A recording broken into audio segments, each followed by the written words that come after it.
Following is a production of DallasCowboys.com and the Dallas Cowboys Football Club. How about them Cowboys? Yeah! Go Cowboys! Let's go, baby! Are you ready for a break? Yes. Are you ready for a break? Absolutely. Ready for a break? Yeah, and so much for that. It's time for The Break on DallasCowboys.com. We were on the break! With Ambar Garcia, Brian Broaddus, Vach Lombardi, and Derek Eagleton. It is Thursday, August 7th, 2025, season 21, episode number 21. Welcome to the latest edition of The Break. We are live from Oxnard, California. We are presented by LG. LG is the world's #1 OLED TV brand for 11 years and counting. See why at lg.com/OLED Evo. We got our crew back with us today. Tommy Yarrish, Nick Harris, Ambar Garcia, of course, joining in. Feeling much better today. You're not. So we're ready to go. We got a lot we're going to get into today. We're going to take a big picture look at this team from a camp wrap standpoint. This is the last show that we're going to do out here from California on Monday. Amber will be back in studio with Brian and Vach. And so I figured with it being the last episode that we do here from Oxnard, we should take a big picture look, and we should talk about some of the stories that come out of this camp, what our thoughts were going into camp relative to what they are now, and we'll hit a lot of different topics in that vein. Let's start first, though. I want to get some observations. Cowboys had a joint practice earlier this week with the Los Angeles Rams, who came out here to Oxnard. Let's start first by giving me just kind of it doesn't have to be specific to a moment or a player. We'll do that in a second. But just giving me what were your general thoughts of what you watched the joint practice between those two teams?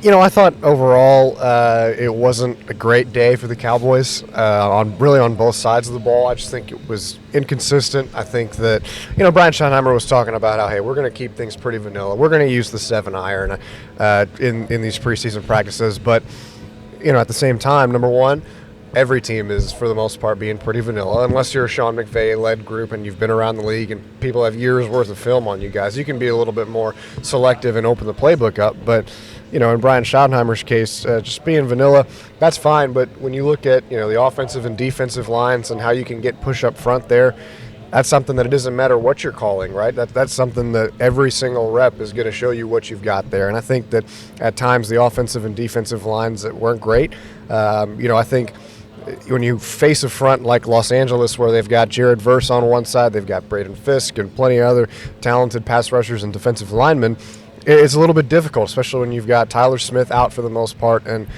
Nate Thomas, who is a second year filling in for you at left tackle. I thought Nate Thomas had an okay day. Looking back on it, I think it was a little bit better than I thought initially. But nonetheless, it was still there's some good mixed in there, but didn't see a lot getting established in the run game on offense.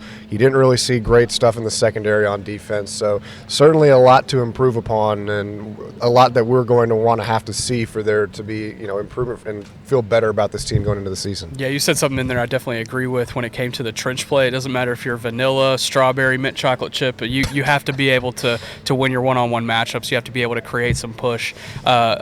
Especially whenever your head coach is coming in here trying to preach physicality and you've had a physical camp, and then the Rams come in here and just overpower you physically. And so that was probably the biggest thing that stood out to me. Is it a red flag? No. But I think it could be labeled as a concern going into the preseason game on Saturday. And I'm sure we'll get into some guys that we're going to be excited to see in the preseason game. But, you would hope to see some improvement in the trenches just because there was some tough work there. You also mentioned the secondary, Tommy. I agree with your point there.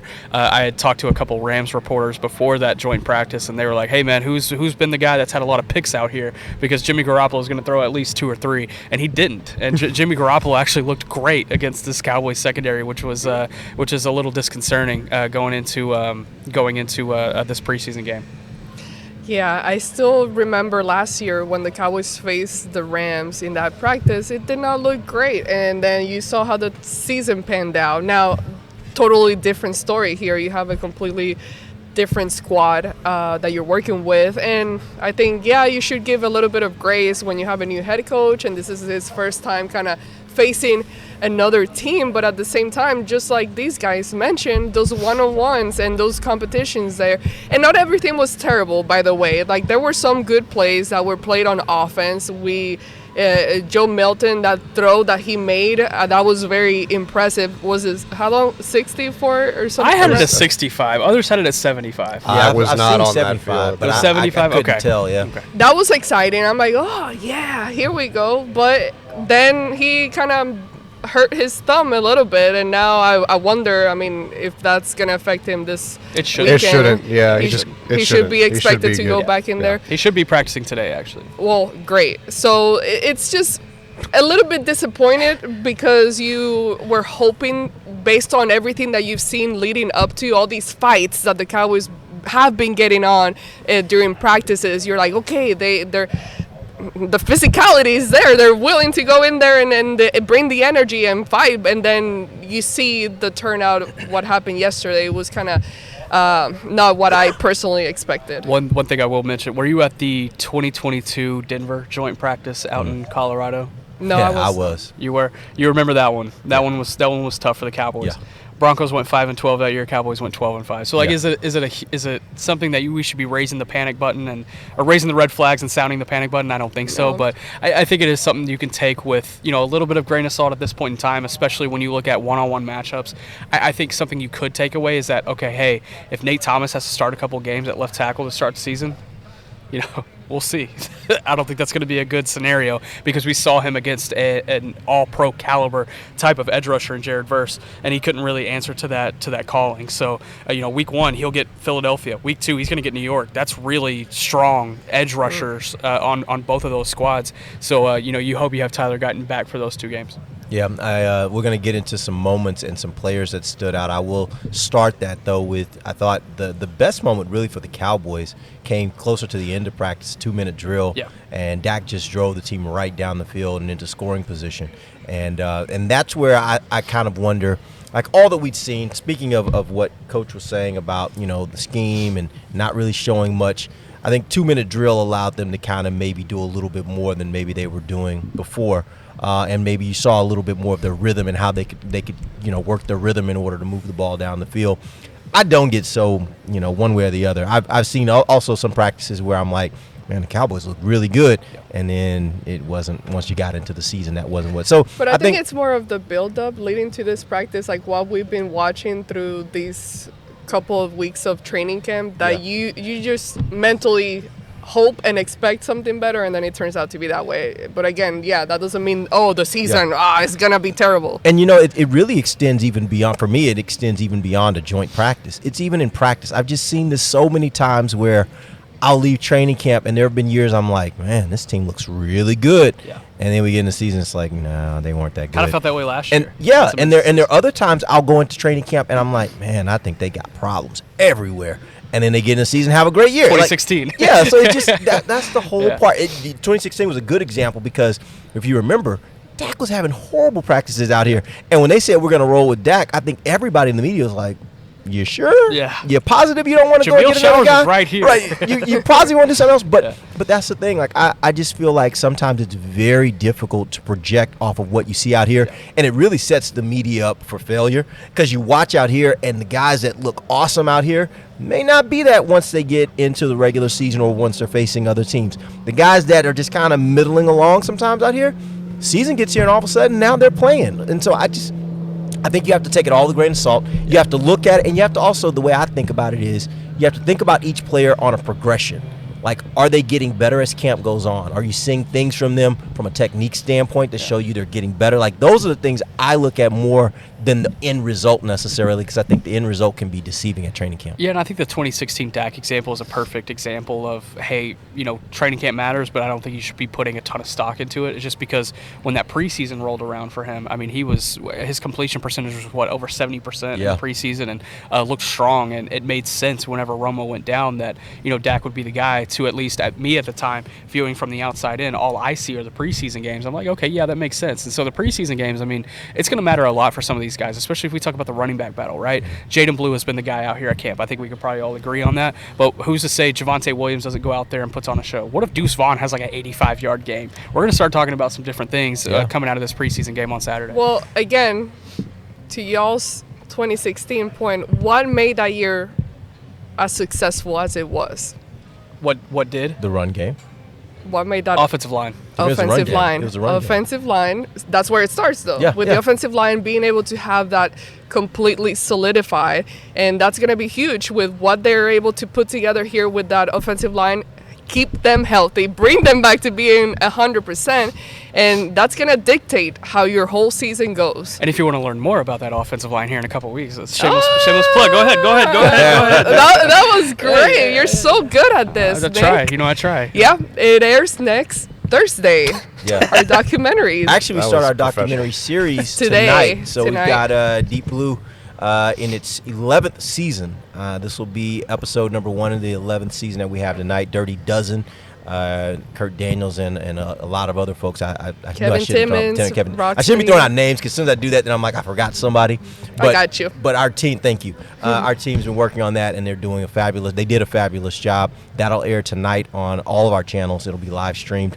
And then next week we'll have The Wall 2.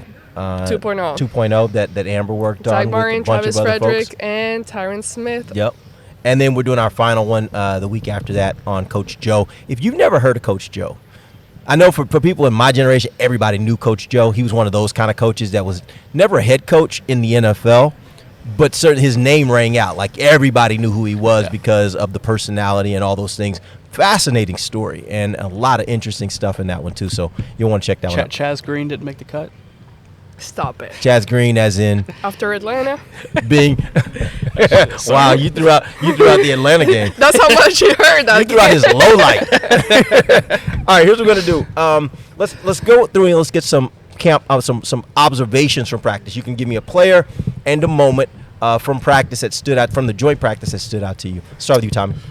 Let me see. Player that stood out. Can I do two? I'll do the CeeDee Lamb George Pickens duo. Sure. I think that that looked as advertised. I think that even if Dallas doesn't get something necessarily going in the passing game, when you've got two guys like that you can motion them onto the same side of the field, you can move them around and put them in different spots, it's going to be very difficult for defenses to cover not just them, but opening things up for guys around him like Jake Ferguson or Jonathan Mingo or Jalen Tolbert and things like that. So that looked really good, and I think that's going to be the key to Dallas's offense this season. You think about 2023, the Cowboys' run game wasn't necessarily great, and Dak Prescott just slings the pill around and has an MVP caliber year. So it wouldn't shock me at all if that's a similar offensive approach. Go ahead. Can I throw in something real quick? Sure. On that note, one thing that stood out to me regarding those two guys is they were getting some red zone work, and it wasn't back-to-back plays, but it wasn't far apart. Both of them caught what would have been, I think, touchdown passes, and they both got flags for offensive pass interference. And it made me wonder, like, is that going to be something that they're both very aggressive receivers. Is that something that's going to be more of an emphasis for referees? Because what we see out here a lot of times when the refs come out is they're trying to emphasize the things that they're going to emphasize as the season goes on. It makes me wonder with guys that are aggressive receivers, are they going to be hit a little bit more this year with offensive pass interference? And I think Brian Schottenheimer had mentioned to us that, hey, we're asking these officials to throw flags a little bit more often, maybe for some of the little stuff that you don't often see a flag thrown for, just so we can get these guys prepared for, like, hey, you got to be real careful in this kind of scenario, right? If you're hand fighting, you can't do this and you can't do that. So that might be the case, and that might be just a, hey, when the season comes around, this is something that, depending on who the official is and depending on where they're at, they can flag you for. So, I don't hate that at this point in the year. It doesn't concern me too much at this point in the year. And then as far as the moment, I think there were a couple throws that Dak made to CD where just anticipation and, CD's at the top of his break and then works to the sideline, and Dak just puts it right in the zone, and CD's able to go after the catch and pick up some extra yardage. And those are the kind of things that you didn't necessarily see as much of at the start of the 2024 season because they didn't have time in Oxnard together. Now they've got it, and that's going to help you starting week 1. Yeah, the player that stood out for me, and we're talking about the joint practice specifically, Cavante Turpin. And there's been such an increased role for him on this offense. And, I mean, it was so evident, right? I mean, he was multiple receptions. It was funny because I think it was the second play of the team period. He caught an out route. He was lined up in the slot. He caught it out. And safety Cameron Kitchens, who was a draft show pet cat of mine a couple of years ago, came downhill and blew him up, and he dropped it. And I don't think he dropped another pass the rest of the day. I mean, he was being fed to, whether it was Dak or Joe Milton, multiple receptions. He had a couple of touchdown passes, and there's been an increased emphasis to get him involved offensively. It makes sense now that he has this $6 million price tag. It's like, hey, you got to find some sort of value for him on the offensive side of the ball. They've put that intentional effort, whether it be him lined up in the slot, seen him outside even a couple of times, out of the backfield, and you're starting to see him really maximize those opportunities. And it was really good to see him maximize those opportunities against a different opponent, because those different opponents, they're used to his speed in the return game. They're not used to his speed offensively, and he's a smooth route runner. I think he's finally putting it together offensively from a schematic standpoint. I think that's always been his biggest hurdle, is like, okay, can he get to the understanding level of, hey, this is going to be your job on this play, because on the next play it's going to be your time to actually make a grab or make a big play. And it worked out great for him in that joint practice, I thought. And then the moment for me, before you move to the moment, so we can stay on topic, same Go topic, ahead. because that was the same guy I had in mind as well. And he's a guy that it wasn't just that joint practice; it's been all throughout camp. For sure. And I forgot who I was standing next to on the sideline. They posted questions like, "Oh wow, he's so little." I think this is the first time they had seen him in person, and was like, "Wow, he looks like a little kid. He's so small." And again, it brings the question of like the way that you've seen him being utilized this training camp, how much he's been getting the ball. What are you guys expecting him to do during the season? Like, is he gonna be able to? I can't think of the word in English. My brain switched to Spanish. Hold up throughout the whole season. Yeah, I think the interesting thing about this is I don't know. You guys can correct me. I don't know that I've ever seen a guy with his build in the NFL to really be able to have a comparative, right? You had shorter guys in the NFL. Typically, those shorter guys, though, are pretty stout, right? He's not. He's a slight guy and short, and that to me is like, I don't know if I've seen a guy that they will use as much as I want them to use him, so that I can have a comp to say, oh no, he can hold up because this guy was able to hold up. Yeah, that's a good point. I'm trying to think of some that kind of right off the top of my head, because you think about like short slot weapons. Yeah. First one that comes to mind is obviously Tyreek, but that's a stout dude. I mean, he's got some weight. Cole Beasley was pretty small, but not as skinny. Yes, that's my point. Like that's the thing. Like I don't know anybody had his build. Yeah. That you were giving the ball, particularly giving the ball out of the backfield. Yeah, that's crazy. Like that's a big ask. Even Darren Sproles was swole. Sproles was a big guy. Yeah. I mean, he's short, but he was swole like a tick. Yeah, it's kind of like Maurice Jones-Drew. Like might be short, but he was a bowling ball, right? Absolutely. And so I don't know if there's a good comp. I mean, Tommy, I don't know if you have the only person that I can think of off the top of my head, just because the way that they're built and the weight is so similar, is Tez Johnson, the rookie out of Oregon. Who's in Tampa Bay right now. And did they even use him even close to as much as the Cowboys? We want the Cowboys to use Cavante Turpin. Well, in college, yeah. I mean, he was really good at Oregon. And the thing with him going into this, when we watched him at the Senior Bowl and then going into the Combine, was okay. What do his testing numbers look like? Because at the Senior Bowl in Mobile, Nick and I were there. I mean, it was like, man, this guy's beating everybody because he's just faster than everybody. And then he ends up running a not so great time, and that kind of plummets his draft stock. So, but that's the kind of like smaller guy who can be that gadget for you, but certainly not as quick as Turpin is. Yeah, but here's the other thing I will mention on the Cavante Turpin topic. When we talk about this practice and all the things that you think were wrong and those kinds of things, I think that's more what Coach might have been getting to when he said scheme. Yeah. Because there are ways that they can back a team off. Let's say, for example, the run game doesn't look great.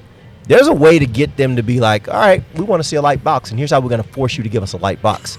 We're going to put CD, we're going to put Pickens, and we're going to put Cavante Turpin out in routes. You want to keep a heavy box? Yeah. Do it. Yeah. See how it goes, right? And I think that's more the point is we have ways to be able to manipulate a defense. We're not going to show those things out here necessarily, but we have ways we'll manipulate a defense, and that will create opportunities for us to be better in some areas where we looked at it in practice and we're like, that wasn't very good. And if you're Schottenheimer, you just hope, pray, and beg to anything you believe in that the run game can just be at least average. Right. Just so it can keep that second level honest. If you can just have an average run game, this passing attack is going to be one of the best in the league. And against a light box, Yeah. that's where you have opportunities. 100%. This is not going to be the kind of power scheme that's going to say, give us a heavy box and we'll still run on it. I don't know if that's necessarily what they even want to do. I think they're like, we got really great skill positions. We're going to force you to go handle them. And if you go handle them, we're going to create opportunities for ourselves to be good in the run. Yeah, if they see a heavy box, audible and hey, Yeah. Pickens go. just go and Well, throw any it one up. of them, like, yeah, just anybody, go. yeah, Everybody just go. go. You know? 4 verts. Yeah. Okay, Amber, did you have some moments and players? You already said your player. You forgot. I caught you before your moment. My moment Got was a Joe Milton bomb. I mean, that was good stuff. That was good stuff. As Coach said, he got a little pissed off. Yeah, he was did. like, all right, enough of this. I want to see him get pissed off more. During the season, that's fine. I hear, okay, I'm cool if he doesn't, but during the season, for I sure. have a content machine, Derek. I want to see it today. I hear you. Well, along that line, let me wait until the coaches walk by before I say what I was gonna say. La la la la la. Okay. That's never a good There- sign. You're such a pro. Because this is not a good thing that I'm gonna. They probably agree with you.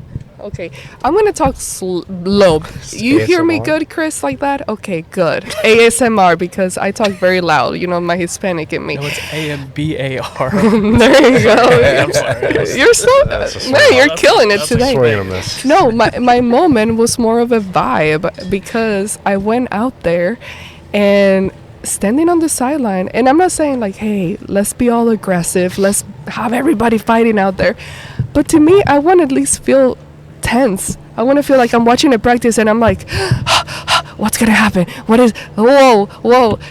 No, it was like so chill. Everybody was kind of like just watching, like having a good time, and I'm all about having a good time, but it just didn't have the intensity that I was hoping that it did. And usually when that is happening on the field, you feel it watching from the sideline. Everybody's just like on their toes, and we talked about it earlier about the aggressiveness, and I think that was just something that I was lacking from that day overall. Which field were you watching? Because I know on the field where the Cowboys offense was playing, there were a couple skirmishes Dust ups that didn't actually get to the point of fists being thrown. Granted, I was only at practice half the time. Got it, Because I was sick and the sun was getting to me. I watched half of practice. So I was like, I'm out. But the first half that I was out there, it was not happening. What I did notice when those little dust ups started was everybody was quick to pull their guy back. Yeah.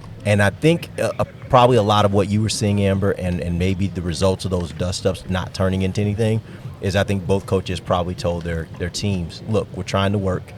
We're not going to put up with all the extra stuff. If it gets to that point, you'll get kicked out of practice. Because we've seen that out here. Yeah. Like Schottenheimer's very adamant, like, we're not going to do the extracurricular. We're not going to do the things that ultimately get you kicked out. And if you do it out here, you're going to get kicked out like it's a game. Yeah. And I think that may be what you were saying, but I agree with you from the standpoint. And I'm that not saying like, hey, even go, with that, go you throw still, punches. Yeah, That even doesn't with mean that, you that. still have to be aggressive. This I is am. an aggressive sport, Content right? machine. This is still an aggressive sport. You still got to be aggressive, and I think there was some of that. I just think it was probably not. I'll put it like this. In years past, almost every time there is a joint practice, it ends up at some point It's very heated. where everybody gets, and it wasn't that. This was probably the most friendly joint practice Okay, yes, I've that's ever seen out That's here at the Cowboys best way camp. to put it. Yeah. And because I'm using comparison years prior Yep. of coming here year after year, and you know that when you're about to have a joint practice, it's gonna be exciting, it's gonna be tense, and it felt very friendly. Nothing did. where that, but it wasn't It was a where different you feel. thought It definitely was a gonna be. different feel. All right, we're going to take our first break. When we come back, we're going to get into our camp wrap. I got lots of questions for these guys. We'll probably only get through half of them because Amber likes to talk, but that's okay. We'll get through a lot of them. We'll see where we can go. Well, Brian is not here today, so it's my turn to shine. Woo! We'll be back. DallasCowboys.com radio. Todd thought it would be secure to jog in the cheetah savanna. Todd believed the big cat repellent he bought online was reliable. And now, Todd is trying to be faster than this cheetah that can run 80 miles per hour. But the good news is, Todd has AT&T 5G that is fast, reliable, and secure. And he learned the best thing to do is stop running and toss her the backpack with the beef stew. AT&T 5G. Fast, reliable, secure. 5G requires compatible plan and device. 5G may not be available in your area. See att.com/5G for you for details. If you can't be at the stadium, there's no better way to watch your Cowboys than on an LG OLED Evo TV. That's because everything you see is more lifelike. Every play, every hit. I mean, you might as well be on the sidelines. That's how clear it is. It's all thanks to LG's legendary technology. Perfect black, over 8.3 million self-lit pixels. No one comes close. LG OLED Evo is the best TV in the game for a reason. See for yourself at lg.com/OLED Evo. Don't put off getting your oil change, Dallas. Take 5 Oil Change, a proud partner of the Cowboys, is faster than you think. There's no appointment needed and no waiting room. Yep, you heard that correctly. Take 5 is so fast, you don't even have to get out of your car. You can take advantage of Take 5's fast, friendly, and simple service at any of their locations across the Dallas area. And remember, at Take 5, you stay in your car because they're faster than you think. Take 5, the official oil change of the Dallas Cowboys. If you shout, "How about them Cowboys?" you have that undeniable passion that's the heart of Cowboys Nation. And if you like to drink Dr. Pepper, you love the unique blend of its 23 flavors. Together, your one-of-a-kind fandom paired with the one-of-a-kind taste of a delicious ice-cold Dr. Pepper is the game day lineup that can't be beat. Better yet, gather your Cowboys and Dr. Pepper fan friends to watch the next game and crack open a delicious ice-cold Dr. Pepper for everyone. The wins will be even tastier. It's a pepper thing. Life doesn't stop when the economy is uncertain. The market might not care you have a wedding to plan or a kid to put through school. And inflation doesn't know you've got a family to feed. But Bank of America does, and is here to help. With digital tools to help you save and local experts nearby, you can keep life moving forward the way you need it to. Bank of America. What would you like the power to do? Learn more at bankofamerica.com. Bank of America N.A., member FDIC, equal credit opportunity lender. Back to the break.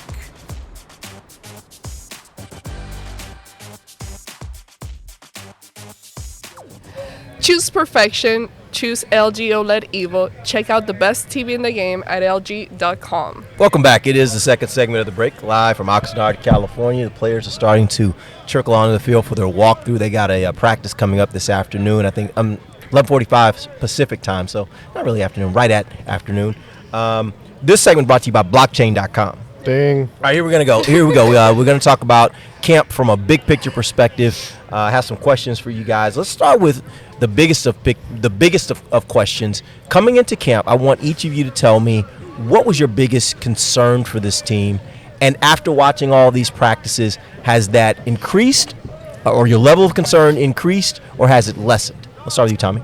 I think my biggest concern coming in was whether or not these guys had enough bodies at defensive tackle to be able to hold up against the run. I would say that my concern level is still there, but an area that it's grown in, because I really thought, when you look at this team as a whole, okay, where defensively are they going to struggle? And I thought it was defensive tackle, no question about it. After these last couple of practices, I think corner is starting to grow as a bigger concern for me. Yes, the Rams had Devontae Adams and Puka Nacua and Tutu Atwell, and that's a really good group. And, it's vanilla. They run in 2 coverages, whatever it is. It was still just Ambar was talking about intensity, and there being a lot of intensity on one side of the field. There wasn't really a lot on the other side because the Rams' offense was just kind of having their way in the passing game, frankly. And, it's kind of hard to get fired up or anything like that when you just keep getting beat. And they were, it wasn't any sort of thing where it's every single play, right? Like the Cowboys' defense won here and there, but you better hope that Trayvon Diggs, Savone Revel get healthy and can get back on the field for you quick. Yeah, that especially stood out to me in the red zone period. It was like touchdown. Yeah. I mean, there was no red zone efficiency defensively in the pass game, and Jimmy Garoppolo was having his way with that Cowboys secondary. For me, kind of along the same lines, my biggest concern coming into camp was just the ability to stop the run, and that certainly factors in with the defensive tackle position. But I also kind of extend that to the linebacker position and the safeties as well. I mean, I'm talking about the spine of the defense, and I would say that my concern is still there, probably about the same. And granted, it was pretty big concern for me coming in. So it's still at a big concern level for me. But I'm not 100% confident in the defensive tackle group, especially after the joint practice. Perrion Winfrey was about the only one that I can look at and say had a few good reps. And the linebackers, I have confidence in guys like Jack Sanborn and Maris Leofau. I just don't know if they have enough guys who are disciplined enough in the run game to be able to help in that area if the defensive tackles cannot. You wish you had a defensive interior that can assist that second level, but I don't think you're going to have that. And so you're going to be asking your second level to do quite a bit here early in the season and stopping the run as early as week 1 against Saquon Barkley. And I don't have a lot of confidence in that. Yeah, I'm on the same page as both of you, but number one was the cornerback situation and also being not knowing what's going to happen with Trevon Diggs, and more so because you knew it was gonna take a while for Trevon Diggs in the recovery process, but it's what it's looked like. What you see when he's on the sideline. What is he doing? Or better yet, what is he not doing? So that has been a growing concern that I expected him to be more into the program, and he hasn't been. And I think that's going to carry into the season. Once he's healthy and back on the field, it's just going to affect the whole cornerback situation because you're already struggling there, and some of these guys have made really good plays and have stood out. Kareem Elam, he's a guy that has been making plays, but that doesn't mean the problem is solved. You still have to wait what's going to happen in the preseason and how that's going to look in the regular season. So I'm very concerned there. All right.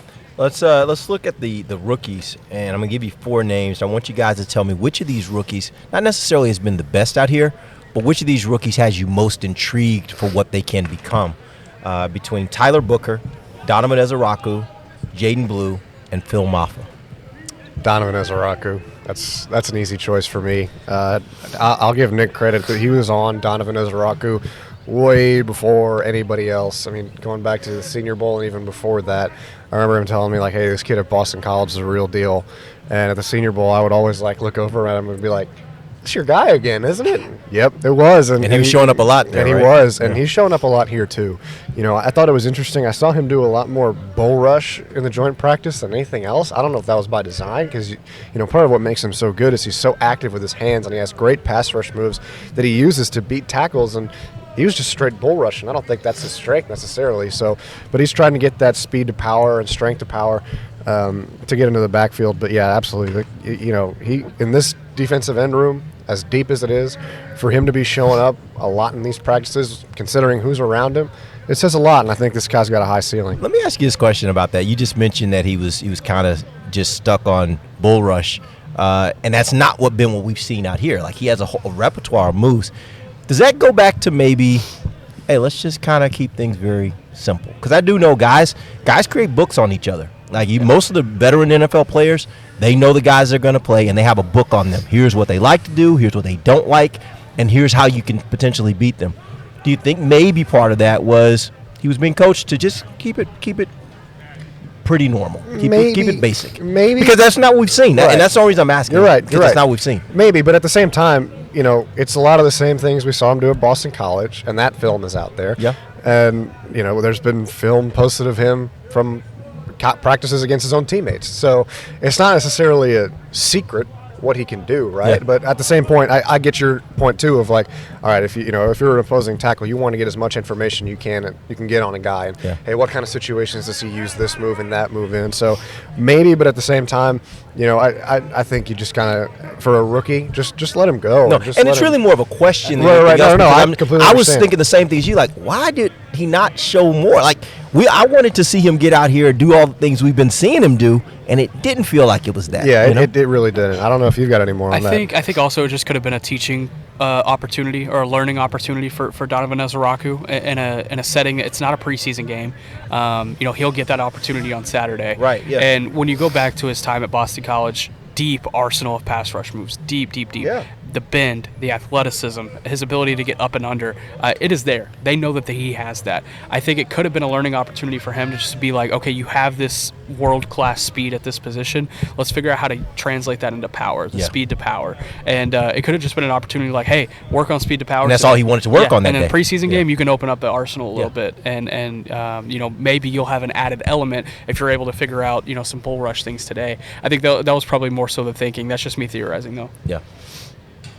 I got a chance to, when Dak did the car wash, I asked him, hey, who has been on defense a pain in the butt for you? Like, who has been a pain? And that was one of the guys he mentioned. I have trouble saying his name, but Donovan. Yeah, Ezeraku. Him and Kaiir Elam were both someone that he highlighted. So that just goes to show, again, when the starting quarterback is noticing you, you're making a name for yourself, and that means you're doing something good on the field. Yep. All right, we're going to take our final break. We'll come back. We got more questions for these guys. We'll be back. DallasCowboys.com radio.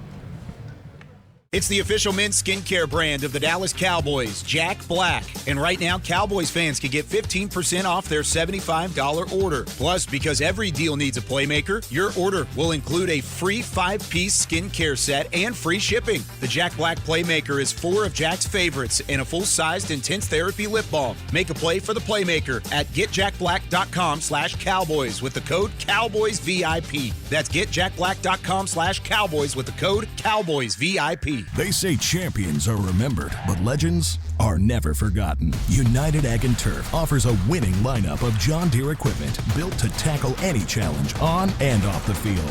Legendary John Deere tractors, combines, residential mowers, commercial mowers, compact construction equipment, Gator utility vehicles, and a full line of golf and sports turf equipment. United Ag and Turf, the official Ag and Turf equipment supplier of the Dallas Cowboys. Visit UnitedAgAndTurf.com to find a location near you. If you can't be at the stadium, there's no better way to watch your Cowboys than on an LG OLED Evo TV. That's because everything you see is more lifelike. Every play, every hit. You might as well be on the sidelines. That's how clear it is. It's all thanks to LG's legendary technology. Perfect black, over 8.3 million self-lit pixels. No one comes close. LG OLED Evo is the best TV in the game for a reason. See for yourself at lg.com/OLED Evo. From the field to the festivities, Lucchese embodies the essence of luxury and tradition.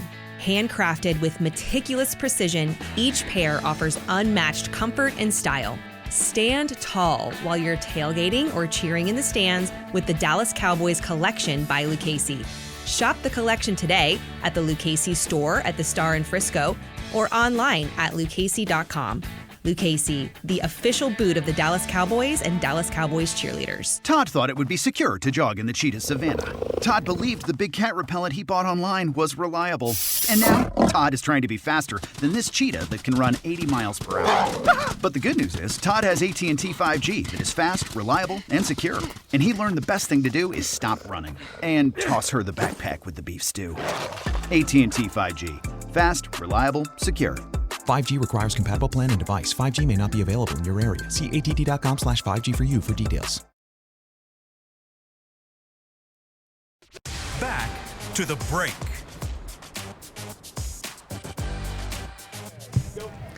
AT&T connecting changes everything. Welcome back. Final segment of the break, live from Oxnard, California. We're giving a camp wrap. It is our final show here from Oxnard, California on Monday. Amber will be back in studio with Vach and Brian, so make sure you check them out. I haven't decided yet if I'm going to join. We will see if they will be graced with my presence.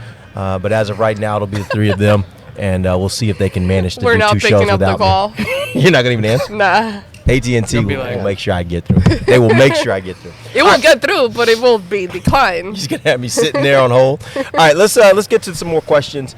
Keemon Hall is currently listed as a starting nickel. They did put out the unofficial depth chart, I guess, going into this first preseason game. My question for you guys is, do you think he's ready for a starting role? And do you expect that Bland will slide to slot once Diggs is ready to return? I'll open with that second question. Yes, I think when Diggs is ready to roll, it'll be Diggs and Kaiir Elam on the outside and Deron Bland at the slot. I think Real quick, just for clarity's purposes, what will happen when they're in their base? Do you expect that? That's a good question. Elam or Bland will be on the field? My guess it would be Bland, but I don't know that. I'm asking that question. I would probably go with Bland just because he is that proven reliability over the course of multiple seasons, whereas Kyer Elam has just had a strong offseason. But I think Kyer Elam has done enough to earn a starting job throughout the year, no matter what, as far as injuries go. I think the wild card would be when Savone Revel comes back. Do they think he's going to be ready at some point to potentially start? That'll be a fascinating question to present. Or is he just an outside guy? He'd probably be an outside guy. Okay. Yeah. Yeah, that build, he's definitely an outside guy. But no, I'm with Nick. Once Trayvon Diggs comes back, I think you keep Elam and Diggs on the outside, push Bland inside. As far as Keemon Hall goes, is he ready? I mean, he's had some good days in practice. He's going to have to be. Yeah, he's going to have to learn to be. I think that, if they played Philadelphia tomorrow, he's probably your starting nickel. And that's a scenario where you don't, kind of like you were talking about earlier, Derek, is like you just kind of, there are some guys who have great camps and it doesn't really translate into the season and vice versa. So I don't put too much stock into it, but he's had some good days. He's put some good stuff together out here, and the Cowboys have other options they can put there. They've had Wanye Thomas play some there. They've had Israel Mukuamu play some there. I struggle seeing Mukuamu playing in the slot just because how big he is. But yeah, if the season started tomorrow, I think Keemon Hall's your starting nickel. Can I throw one name out there that I think people should be keeping an eye on? And I'm not sitting here saying he's going to be the starting nickel in week 1. I just think you need to start factoring him into the conversation. Is undrafted free agent Zion Childress. He's had a really strong camp out here, and the more coaches you talk to, he's starting to get brought up unprompted at this point. And it always starts with, hey, what about this kid? And they're like, oh, yeah, great. And then it's them bringing up this kid on their own, and Zion Childress has certainly been that. He's starting to really stand out as far as the undrafted rookies go. I agree with everything they said. With Hall, I just hope it's not a situation similar to what happened with Kalen Carson into the season where it kind of gets to you mentally a little bit. I don't think that will be the case, but that's something that you always think about when a guy like that is kind of thrown into the mix in that way. So hopefully he continues to progress and it carries over. All right, we got a final 2 questions here. Give me an offensive star of camp and give me a defensive star of camp. Let's start with the offensive side. Well, that's easy. We talked about him. Turpin. Yeah. That's a no-brainer. He has been the most consistent guy from beginning to this point where he continuously shows up every single time, and he's all over the field. I'll go a different way just for variation purposes. CeeDee Lamb. I mean, he has had a pretty great camp. I mean, you expect it. He's one of the best receivers in the league. He's paid as one of the best receivers in the league. But he talked about a couple of weeks ago about how the presence of George Pickens has really been able to open him up, and you can see that, and it's really translated well. I'll go with his counterpart, George Pickens. I think you can tell that he's comfortable. I think you can tell that he's benefiting from having a quarterback as veteran-laden and consistent as Dak Prescott, which at times he didn't have in Pittsburgh. And I think that this offense is going to be all the better for it. He's a deep threat. He can go up and get it. One of the better, if not the best, contested ball catcher in the NFL right now. And when you've got a quarterback like Dak Prescott who's not afraid to take a downfield shot, and you've got a guy like Pickens who can go up and get it, they've shown that they can do it a couple times already here. And now you put the pads on and really see those contested catches start to come up in game settings, and you're going to see the same thing. Defensive star camp.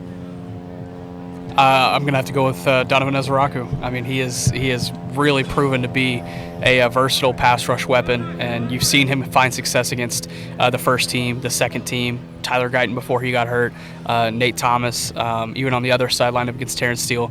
Donovan Ezeraku is going to be a problem this year. Yeah, you stole mine. You stole mine. Yeah. Stole mine, but I'll go Kyer Elam. Going back to OTAs was like, we would all kind of look at each other and be like, another day, another Kyer Elam PBU or another Kyer Elam interception. And for the most part, he's done a lot of the same things here at camp, just being around the ball, playing the ball really well. Already has multiple interceptions here, and he has done, I think, more than what the Cowboys expected when they acquired him via trade. And boy, do they need it. And you would hope in their sake that it translates to the season, and he's able to do the same thing for you on the outside. Yeah, Elam would be the one that has been the more noticeable given the position, but I would say other guys that have had moments, it hasn't been like consistently, but For example, Solomon Thomas, some of the plays that he has made, you see the power that he has and what he could potentially contribute. There's still some misses there, but he has moment, as well as Marius Liufau, I think, going into his second year, right? I'm losing track of time. Yeah, second year. Yes, last year he was thrown in there. He did great in the season, and then this year I think that's just he's taking that next step. You see the progression that he's had. He looks a lot more comfortable on the field, knows exactly where the ball is going. Again, not 100% perfect, but I love what I'm seeing from him. Yeah, I agree. I think I would have probably thrown out Maris as well. I think he's been, and it's kind of sneaky because at linebacker sometimes it's hard to really see, and certainly it's kind of like linebacker and running back. The thing that you pay them most to do, tackle and not get tackled, you don't see out here. But I think Maris, there are a lot of things, if you watch him, a lot of things to really like about his game right now. He's usually around the ball. He's usually around the ball, and I think he's one of those playmaking type linebackers. And so I'm interested to see as the season gets in, number one, how they're going to deploy him, and then number two, what he can really do with more reps, because I expect he will hopefully get more reps this season. We can see how he continues to grow. All right, that's a wrap. Wrap from Oxnard, man. We appreciate you guys joining us. Thank you guys for sitting in this week. It was good to have you back on the air with us. So we will be back. Miss me already? I do. I miss you already. We'll be back on Monday. Be back to our normal shows back at the Star in Frisco. Until then, for our Tommy Yarrish, Nick Harris, Amber Garcia, I'm Derek Eagleton. This has been The Break, live on DallasCowboys.com radio. This has been a production of DallasCowboys.com and the Dallas Cowboys Football Club. How about this, Cowboys?